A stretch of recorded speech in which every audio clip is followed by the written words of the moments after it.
Welcome back, Boxcar Media. Today in this video, I want to share some of the dangers of sharing your vision, sharing your future, sharing your plans with the wrong people. Have you ever been excited about something in your life and you just had to share it with somebody and you ended up sharing it with the wrong group of people, the wrong person, and they began pecking at it, just dismantling this vision, this dream of yours, and before long, the dream itself began to wither and die. You know, this isn't a new thing. This is something that I learned very early. And I made this mistake myself of sharing this vision, sharing a dream that I had, a goal with the wrong people, and they just came and just tore out the vision from underneath me. And before you knew it, they convinced me that I was out of my mind, that it was unrealistic. Who do I think I am? You see, I told you guys before, I lived on a coastal community, and one day I was on a beach and it was a beautiful, beautiful day, and this baby seal's carcass was on the beach, was on the sand, and this vulture came in and landed on the seal and immediately started pecking at its eyes. Now, I see the world through a very philosophical lens, and I'm always aware and attentive to God speaking to me and just being present and absorbing everything that I see. And sometimes it's a reach. But in this particular moment, I had something in my heart that I believe God had put there. And as I watched this vulture just start pecking at the eyes of this carcass, of this seal, of this baby seal, I heard a distinct, quiet, still voice said, "Protect the vision. Protect your vision." Because that is the entry point to the body of work. You see, a vulture, a scavenger, attacks the eyes first because they're weak, they're exposed, they're soft, and it's the access point to the rest of the body. And when I heard that, I started thinking about it. Okay, protect the vision. Don't share it with people, because when you do, it attracts scavengers. And they won't go after the body of work once it's completed. They'll go after it when it's in seed form. They'll go after your vision when it's in its infancy stage.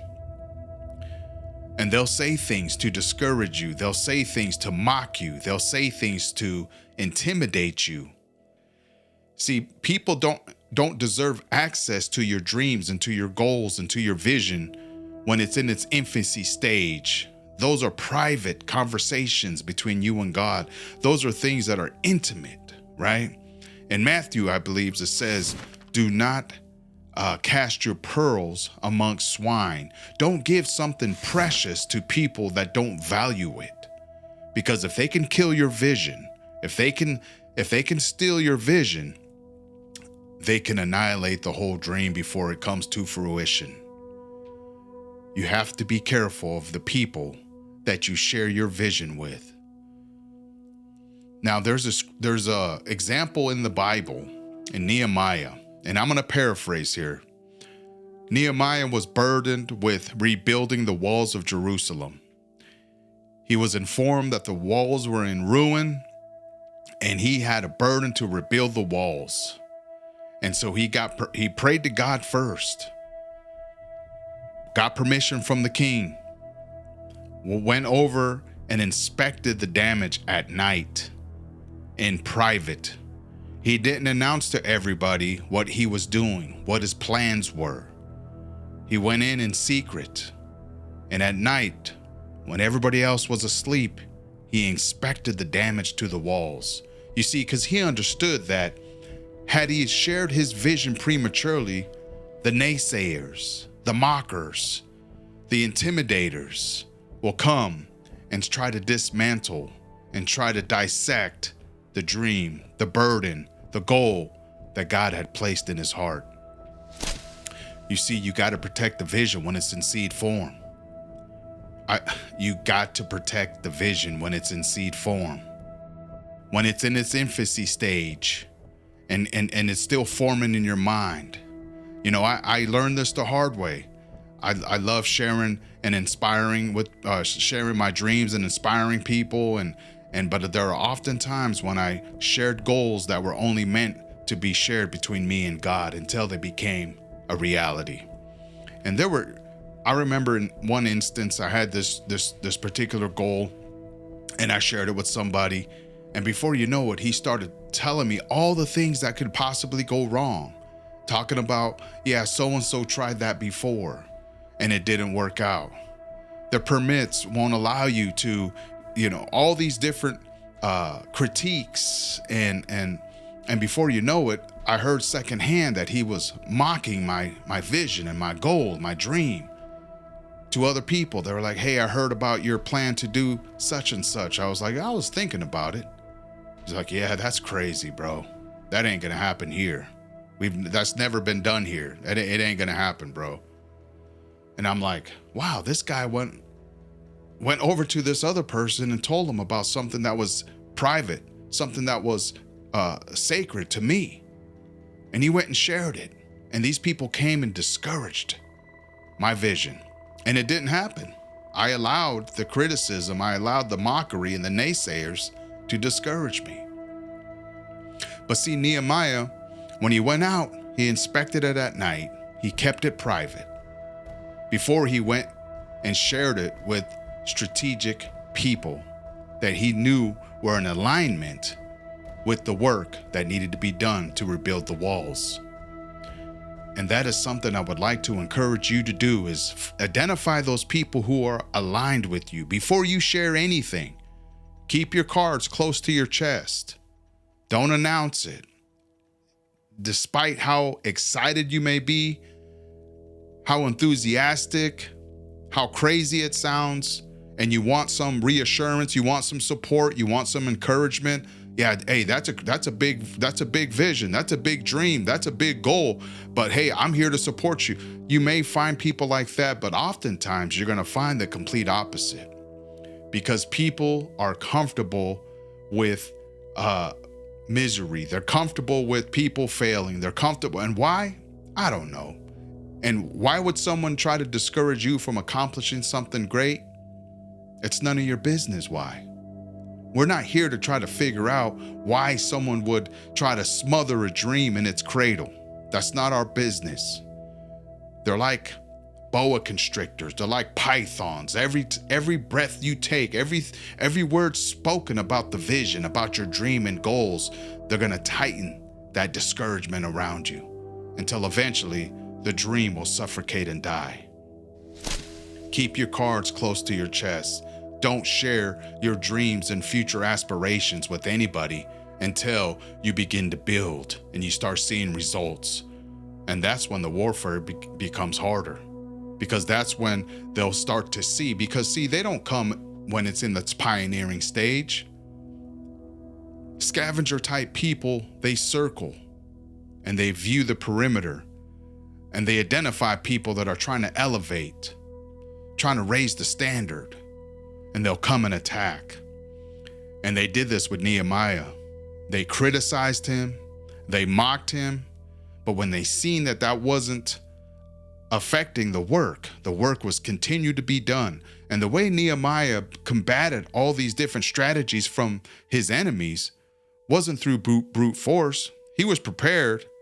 He had his workers with construction tools in one hand and weaponry in the other. But he always prayed. He always prayed to the Father. And that's what I would encourage you to do. There's no strategic way of how to stop people from coming and attacking your vision, your plan, your goal, your dream. You got to hit your knees and ask the Father, protect it. Protect it. Keep it hidden from those that want to destroy it. Because there's a danger of sharing your dreams. Even with Joseph. Joseph had a dream and he shared it with his brothers. And his brothers got so jealous that they actually tried to eliminate him. Dreams are powerful.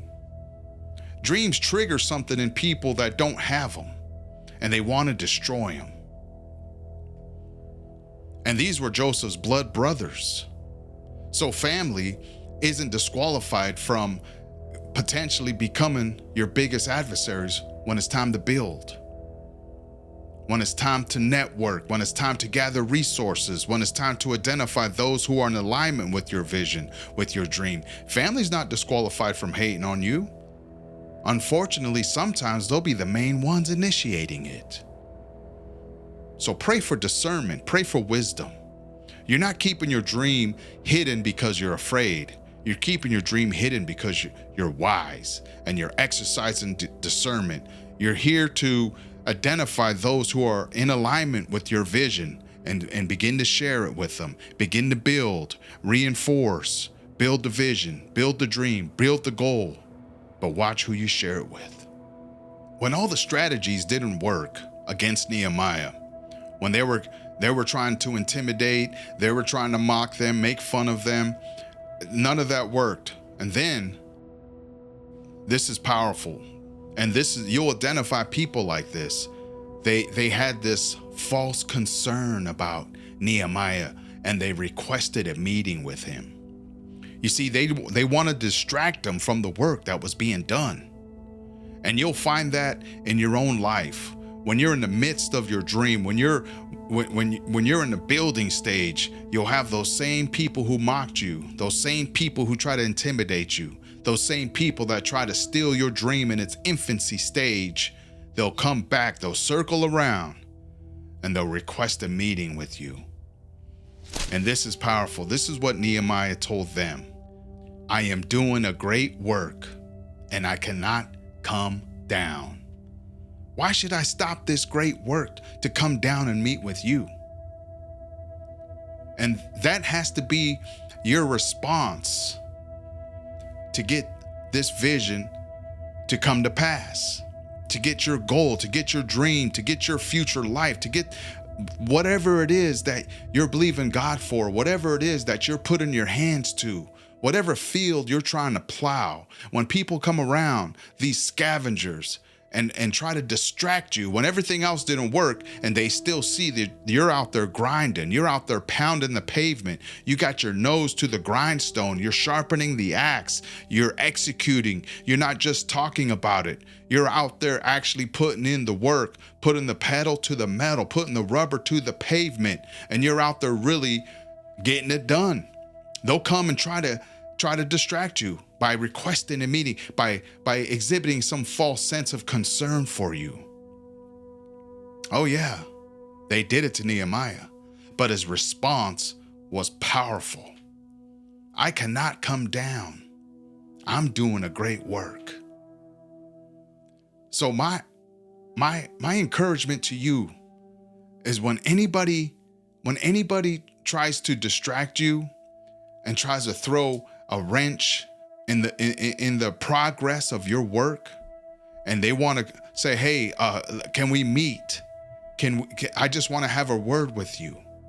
I want you to tell them, I am doing a great work and I cannot come down, because they're below you.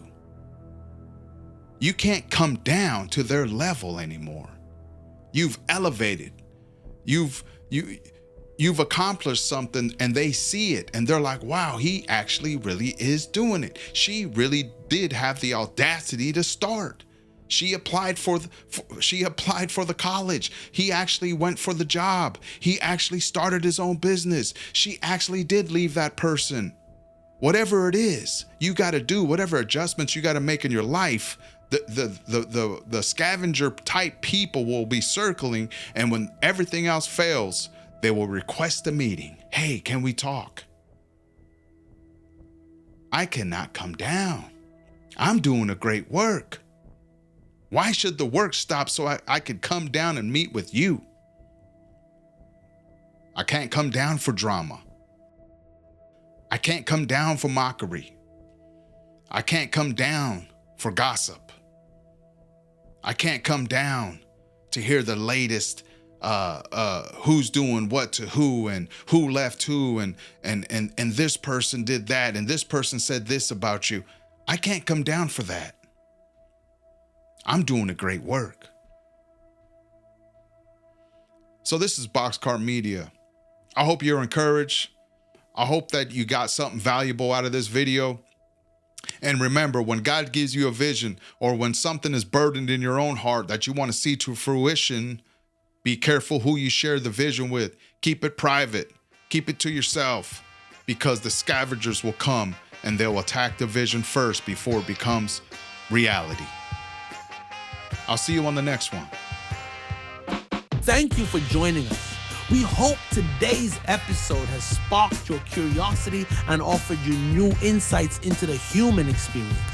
If you enjoyed the episode, please consider subscribing and sharing it with others who might find value in our content. We'd love to hear your thoughts, so feel free to leave a comment and a thumbs up. Until next time, keep exploring, reflecting, and finding meaning in your own unique journey. Safe travels, and we'll see you in the next episode.